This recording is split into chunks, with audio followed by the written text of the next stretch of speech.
This is Nightly Business Report with Sue Herrera and Bill Griffin. Deal or no deal, stocks rally after the U.S. and China say trade talks are on for October. But is an agreement possible this time around? Solid summer in the showrooms. Americans are buying up new cars, and they're willing to shell out a near record amount of money to get them. Where's the beef? That's what cattle ranchers are asking about the growing fake meat movement. Those stories and much more tonight on Nightly Business Report for Thursday, September 5th. Good evening, everyone, and welcome. Wall Street was in rally mode, and it was all because of trade. The stage is set for a new round of negotiations between the U.S. and China next month. Investors view that meeting as a sign of progress in the conflict between the world's two economic superpowers, and that eventually it will be resolved. Trade developments have moved the market both higher and lower in recent weeks. Today, stocks rose, along with investor sentiment. The Dow Jones Industrial Average rose 372 points to 26,728. The Nasdaq was up 139, and the S&P 500 added 38. Seema Modi was following all the action from the New York Stock Exchange. For the second straight day, easing global tensions sparked a global rally. Stocks jumped on hopes that the U.S. and China will come to terms on trade. Officials from the two countries now plan on resuming high-level trade talks in October. In response, the Dow rallied triple digits, posting its best two-day rally in 3 months. A wide range of stocks participated in the rally: technology, consumer discretionary, industrial stocks like 3M and Caterpillar that do business in China. Plus, a number of retailers that source, produce, and sell their products in China also got a lift. But trade optimism can be short-lived, as we've seen in the past, and that's why Wall Street strategists are remaining cautious. But for now, investors are warming up to the idea that tensions are de-escalating between China and the U.S. Tomorrow, traders turn their attention to the August jobs report, which may give some guidance on what the Federal Reserve will do in its next policy meeting. Economists project 150,000 jobs were added in the month of August. For Nightly Business Report, Seema Modi. But while Wall Street breathed a sigh of relief over trade today, at least, there is still a lot of work to be done in Washington ahead of those talks when they're to begin in the next several weeks. Eamon Javers has been covering this for us all the while at the White House. He's with us tonight. Eamon, what is the mood at the White House, and are they trying to provide guidance on these talks yet? Yeah, Bill, they're not really providing guidance. They're taking sort of a wait-and-see approach here at the White House. The idea is they're going to see if the Chinese bring anything to the table. And you notice that the two statements that we got on Wednesday evening, one from Beijing, one from Washington, were slightly different. The Chinese side said there would definitely be talks in October. The U.S. side said there would be talks at the deputy level in September, and then they'd move up to the ministerial level if they made good progress in those early round of talks. So no guarantee here of really high-level talks in October coming from the U.S. side, Bill. So who else is the president talking to and hearing from on this? Well, we had an interesting visitor to the White House today. GM CEO Mary Barra was here. White House not reading out what was in that conversation between the two leaders, but presumably President Trump and Mary Barra talked a little bit about China and trade, given that GM has such a big presence in China and a global supply chain. The president having the opportunity today now to hear from one of America's biggest CEOs. Eamon Javers at the White House for us. Eamon, thanks. You bet. As we mentioned, the trade news lifted the market today, but can you trust the rally? We're joined right now by Larry Adam, Chief Investment Officer at Raymond James. Larry, welcome. Nice to have you here. Thanks for having me, Sue. That is the question. I mean, investors have really been whipsawed with every headline on trade. How do you feel, broadly speaking, about the move that we saw in the market today and whether it's sustainable? Well, I do think it's sustainable because I think by the end of this year, we'll be up at record highs, and I think that will continue into next year.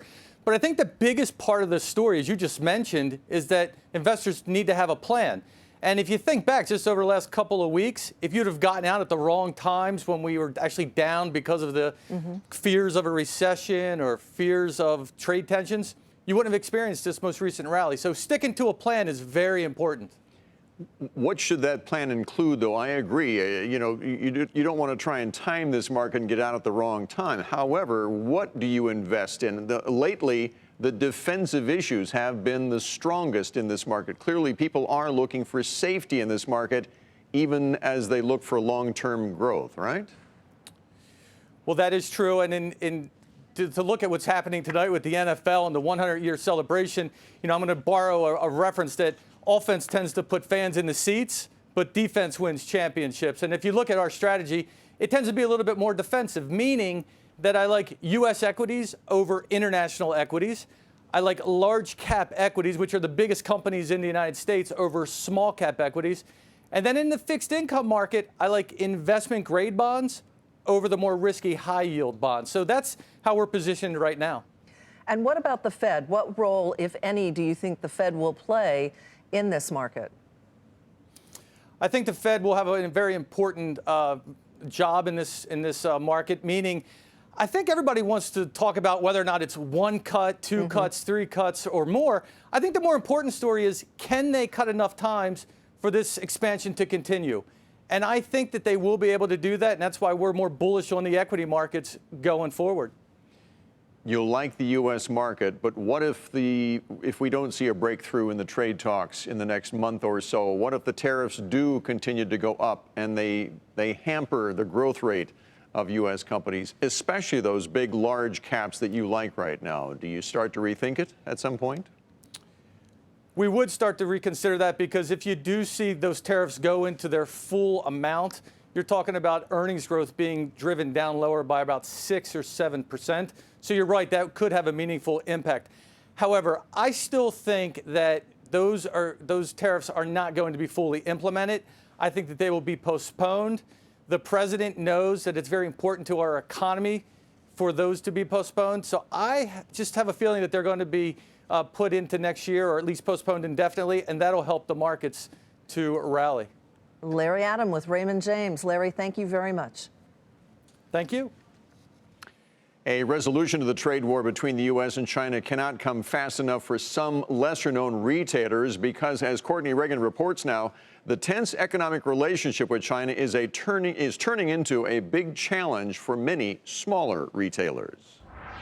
While the trade war hurts businesses of all sizes, large retailers like Walmart and Home Depot have the ability to adapt. It's harder for smaller retailers. And more than 98% of U.S. retail companies employ 50 people or less, which means 40% of retail employees, 11.5 million people, work for small retail companies, according to the National Retail Federation. This is United Legwear. It's a larger private company, employs a little more than 1,000 people with $500 million in annual revenue. It designs, manufactures, and licenses legwear and accessories for brands including Puma, Champion, and Skechers. United Legwear manufactures in a number of countries, but China is its biggest manufacturing market, making 270 million pairs of socks there annually.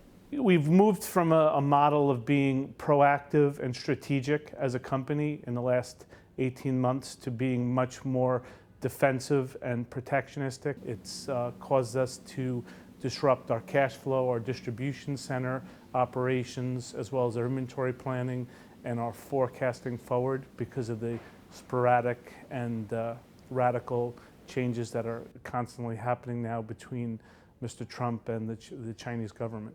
Gold Medal International is an accessories, socks, gloves, hats, and scarves wholesaler with $60 million in annual revenue and 50 employees. And although it manufactures in 10 countries, China is a significant portion of its sourcing. This is a family business. We're third generation. My son is actually overseas in Southeast Asia at the moment, and he has been here 5 years. He got married 3 years ago. They're expecting their first child in December, and the government's trying to put us out of business. Carlton's is a single store in Rehoboth Beach, Delaware, selling men's and women's apparel from brands like Tommy Bahama and Patagonia. It employs up to 15 people with annual revenues of $2 to $3 million. Co-owner Trey Krause says a 15% tariff will increase his prices up to 25% in order to maintain the company's profit margin percentages. He expects higher prices will lower the amount he sells, but Krause is also worried about the larger impact tariffs could have on the consumer. My consumers having to pay more at the grocery stores, at the hardware stores, et cetera, and then coming in here with less dollars to pay and to buy something that costs more. I'm concerned about not only my business, but my next door neighbor and others down our, quote, Main Street. And, the vitality of our community hinges on the success of our businesses. All three testified at the U.S. trade hearings in Washington, D.C., asking the administration to reconsider its tariff policy. For Nightly Business Report, I'm Courtney Reagan in New York City. Some new reports on the economy added to the optimism today. The services sector expanded at a faster than expected pace in August, driven by a rise in business activity and new orders. The report gives investors a sense of business conditions for things like restaurants, banks, and consulting firms. And the services sector accounts for more than 2/3 of U.S. economic activity, and it's been expanding for 115 months. And the other new report this morning said that private companies in August added the most jobs in 4 months. According to ADP, payrolls grew by 195,000. That was above the estimates of 140,000. Many of the new jobs were in the education and health services fields. ADP is the largest processor of paychecks for thousands of companies and for millions of workers. And then tomorrow, as we mentioned earlier, we are going to get the government's monthly jobs report. And it comes at a time when there are plenty of questions about the health of the labor market. Brian Levitt is global market strategist at Invesco. He's joining us to talk about that right now. You know, that is the sort of the cornerstone of our economy. As long as the job market stays good, then consumers continue to consume and the economy remains strong. So tomorrow is yet another good indication of how we're doing right now. What are your expectations, Brian? Yeah, I expect we'll see a solid number. I mean, there was nothing in the ADP report that was particularly surprising. So this is an economy that's producing close to a couple 100,000 jobs a month, and that's consistent with a very sound labor picture. You look at jobless claims that we got this week as well, very in line with where they have been. So far the job market's holding up quite nicely. Some of the things you'll see in that ADP report is the hours worked have gone down a bit, and that to me is part of this larger picture of trade uncertainty, which has been somewhat hurtful to business investment and is slowing to business sentiment and is slowing business investment. I suspect we'll get greater clarity from the administration on trade, but we'll see. You know, one of the things that we've noticed is that we get downward revisions frequently in the past, I think, 3 government jobs reports. Does that indicate perhaps a dent in the jobs picture? No, I wouldn't call it a dent in the jobs picture yet, but I think it's part of a larger narrative of businesses having a hard time making new hires or putting together investment plans when they simply don't know the rules of the game. So 2019 has been this story of better clarity from the Fed, still uncertainty from the Trump administration with regards to trade. So you would expect to see that show up in some of the numbers. We've seen it in manufacturing. We're seeing it a bit in jobs. The good news is, you talked about earlier, the service economy remains in good shape. I believe that everything we're seeing is about this uncertainty on policy. Policy uncertainty is near its highest levels as it gets. I suspect with the Fed easing policy and with the administration hopefully providing greater clarity, we should start to see a better picture in manufacturing and a better story coming out of business sentiment. Quickly, you mentioned the business investment, and that's been one of the laggards in this economy right now. At some point, if that trend continues, doesn't that eventually hit hiring as well? Yeah, and I think you're starting to see some hints of it, but you know, remember, there was nothing inherently wrong with the U.S. economy. In fact, the U.S. economy was on very firm footing. So what's derailed us here is policy uncertainty, which has led to a strength of a dollar, which has hurt business sentiment, which has slowed investment. That narrative can start to shift, even if China and the United States just simply agree to continue talking. Yeah. Agree to continue meeting. I believe that you would see that narrative start to change. Brian Levitt with Invesco. Again, thanks for joining us tonight, Brian. Thanks a lot. Time to take a look at some of today's upgrades and downgrades. Comcast was upgraded to outperform from perform at Oppenheimer. The analyst says 2020 is setting up to be a strong year. The price target is $54. The stock rose about 2% to $46.41. Comcast is the parent company of CNBC, which produces this program. Match Group was upgraded to buy from hold at SunTrust Robinson Humphrey. The analyst cites positive traffic on its app and revenue trends. The price target is $106. That's the highest on Wall Street.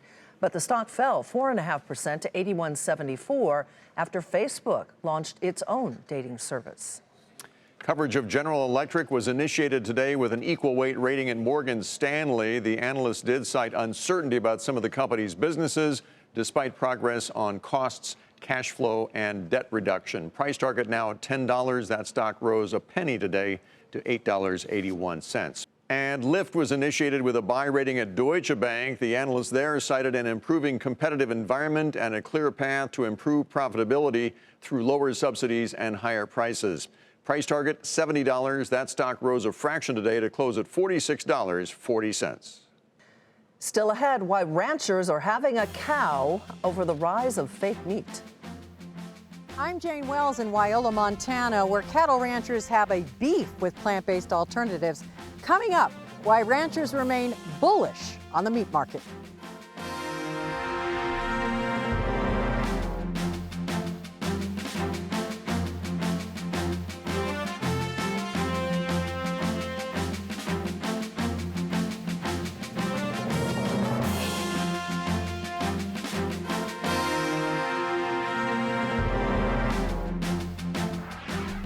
The U.S. government is reportedly moving to block California's vehicle emissions rules. According to Reuters, the plan would revoke the state's authority to set its own vehicle greenhouse gas standards. An administration official says that proposal would ensure a single national level for fuel economy standards. California accounts for about 12% of American vehicle sales. And despite concerns about the economy slowing, auto sales in August actually increased slightly, and buyers are spending more than ever at dealerships. Phil LeBeau has more. This is turning out to be a solid summer in showrooms around the country. Pickups, SUVs, and crossover utility vehicles continue to bring in buyers. In fact, the auto website Edmunds says the average price paid for a new vehicle in August topped $37,000, close to a record high. The strong job market and high consumer confidence explain why Americans are more than willing to take out bigger auto loans. New data from Experian shows the average customer borrowed more than $32,000 in the second quarter, with the average monthly payment hitting a record high of $550. The typical loan now stretches out close to 6 years. Welcome news for automakers who have kept assembly lines running at fairly strong clips. While sales for 2019 will likely be down slightly compared to previous years, demand is still strong. And that's filtering down to the used car lots. A slew of models have come off lease and are being snapped up by dealers who know there are plenty of people looking for a 3 or 4-year-old model with low mileage. Typically, auto sales slow in September and October before picking up at the end of the year. But this year, many in the auto industry believe we could see a strong fall in showrooms around the country. Phil LeBeau, Nightly Business Report, Chicago. Macy's looks to save big, and that's where we begin tonight's market focus. The retailer is aiming to save up to $550 million by cutting discounts and gearing more targeted promotions to consumers. Macy's also said that it will be testing self-checkout lanes and bringing in modernized devices for its staff to help improve efficiency. The shares rose about 3% to $15.31. G3 Apparel posted mixed results, topping earnings estimates but falling short on sales. The CEO cited strong performance in its wholesale business, but did say that the retailer would be revising its guidance to mitigate the impact of additional tariffs. The stock spiked more than 26% to $23.84. Telecommunications equipment maker Ciena saw a rise in North American sales and growth in its networking platform business, and that helped the company beat expectations. But Ciena said its fourth quarter gross margins was expected to be lower than the third quarter, and that sent the shares down nearly 4% to $39.62. Signet Jewelers raised its full-year guidance after easily beating analysts' expectations. The jewelry retailer reported a smaller than expected drop in its same-store sales and a rise in its e-commerce platform. Shares rose almost 27% today to $13.97. After the bell, Lululemon beat expectations as the apparel retailer saw a rise in same-store sales and its online business. Shares initially rose, and after hours trading this evening, they closed the regular session up more than 4% at 188.41. And the fake meat business is expanding as grocery chain Kroger announced plans to roll out its own plant-based burger patties and other products. And Tyson Foods is investing in a plant-based shrimp company now that makes the shellfish out of seaweed, soy protein, and natural flavors. Tyson introduced plant-based chicken nuggets a few months ago. Kroger rose a fraction to 24.83, while Tyson fell a fraction to 85.26. But the fake meat movement is not going over well with the nation's ranchers. The beef industry is trying to figure out how to keep its market share from slipping. Jane Wells is outside Wyola, Montana. Brett Crosby's family has been raising cattle for 5 generations across Montana and Wyoming in some of the most beautiful country in America. All I've ever wanted to do is be a cowboy. But cattle ranchers are facing a small rival with a lot of momentum, fake meat made from plants. Companies like Beyond Meat are not much of a threat yet. Revenues are relatively tiny, $240 million this year, compared to a national beef herd worth an estimated $67 billion. But ranchers are taking notice, and they have a few beefs. We are not against science. We are not against people wanting to make new products. We just want to make sure we're on a level and even playing field, that everybody goes by the same regulations and the same rules. Beef number one. The meat industry is regulated stringently by the USDA, but plant-based products are regulated by the FDA. But if fake meat burgers cannot be eaten raw and have to be refrigerated just like meat, Kevin Kester of the National Cattlemen's Beef Association thinks they should be regulated like meat. We all want to have the same inspection processes and have the consumer and public confidence that those products are safe. Beef number two claims that plant-based meat use a fraction of the land to produce the same amount of protein as cattle. Brett Crosby says all land is not created equal. 90% of the land that is grazed by cattle has no other productive use. Then there's the beef over whether you can call fake meat meat. 13 states, including Montana, have passed laws or resolutions about labeling, saying you can't call something meat unless it comes off an animal. But perhaps the greatest long-term concern could be meat made in a lab. Actual meat, not plant-based substitutes. Who needs an animal? Have you tried a plant-based meat? I've tried them all, yes, I have. You kidding me? No. Kidding or not, the buzz right now is all about fake meat. And the beef industry does not want to be left in the dust. For Nightly Business Report, Jane Wells on the Crow Indian Reservation in southern Montana. And coming up, what the National Football League is doing to keep fans hooked as its 100th season kicks off.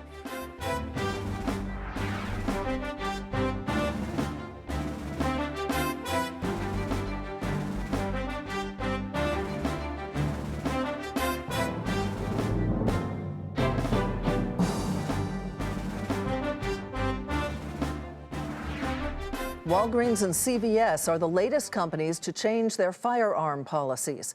The stores will no longer allow shoppers to openly carry firearms. Earlier this week, Kroger made a similar announcement, as did Walmart, which also said it would no longer sell ammunition for assault-style weapons. So, are you ready for some football? This season, the pressure is on the National Football League to score more than touchdowns. As Julia Borston reports, it's banking on new innovations to attract new fans.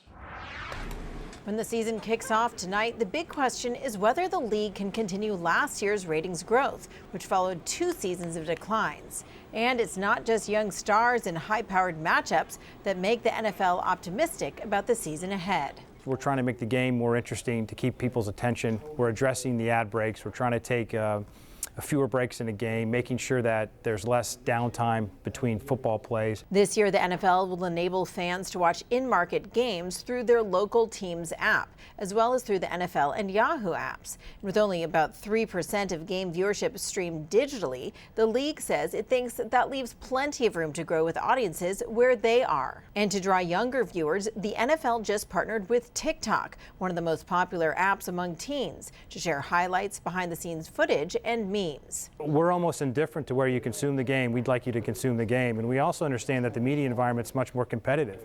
If there's a game on Sunday afternoon that isn't as close as you would like it to be, you are one click away from Netflix. You are one click away from YouTube. You're one click away from anything. We want to make sure we're providing digital alternatives for you to wherever you want to watch the game. Now, power players from Amazon to AT&T to the media companies are watching viewing trends as they evaluate the TV rights that become available after the 2021-2022 season, expected to draw as much as $60 billion, up from $42 billion for the last 9-year deal. I think the NFL has done a good job in putting premium matchups in premium time slots to garner a larger audience, which in return will generate a better performance for their advertisers and allow them to charge more for those advertisers to advertise on those specific games. And it's not just TV rights in play. DirecTV's deal for NFL Sunday Ticket expires after the next season, and the NFL says it wants to offer the package as a digital option as well,